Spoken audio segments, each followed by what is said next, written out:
আসানসোল পৌর নিগমের চেয়ারম্যান অমরনাথ চ্যাটার্জি আসানসোল বাজার এলাকার উন্নয়নের বিভিন্ন কাজ পরিদর্শন করেন।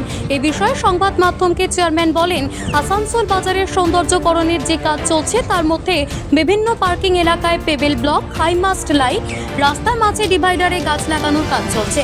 আসানসোল পৌর নিগম মোড় থেকে বস্তিন বাজার পর্যন্ত পার্কিং এলাকা পেবেল ব্লক লাগানো হচ্ছে। এর ফলে বাইক পার্কিং করতে সাধারণ মানুষের অনেক সুবিধা হবে, পাশাপাশি মানুষের যাতায়াতের অসুবিধা হবে।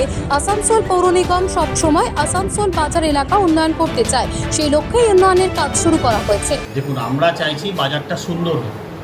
আমরা সেই জন্য পেপার ব্লক লাগানোর ব্যবস্থা করছি।